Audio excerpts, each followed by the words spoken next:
Smart counters provide a way to keep track of repeats and additional instructions such as shaping while you're knitting from written or charted instructions. There are two types of smart counters. Row repeats are used when you need to repeat a subset of rows a certain number of times before continuing on. Here we have instructions shown in both charted and written formats. We can see that we need to repeat row 1 6 times before moving on. And we have to repeat rows 13 and 14 8 times. And row 37 5 times. Row repeats let you specify which rows need to be repeated and how many times to repeat that group of rows. Shaping counters are used to keep track of additional instructions such as shaping, placing buttonholes, changing yarn colors, etc. Here we have a right front for a sweater.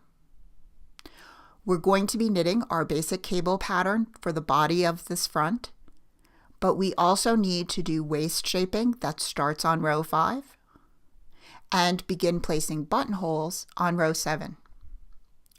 We can use shaping counters to get reminders for these instructions as we move the one-tap marker on our main pattern instruction.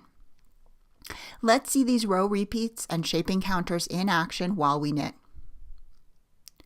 Here we have our instructions that require repeats.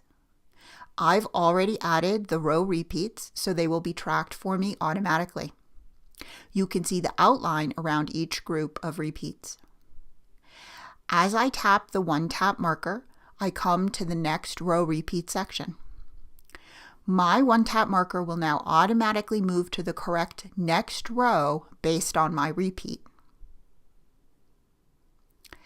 At any time, I can long tap the one-tap marker and see my progress in the current repeat, as well as the total rows I've knit so far for this piece. Now let's look at our sweater front. Here I have a chart for the main cable pattern. As I tap the one-tap marker, I move up my chart.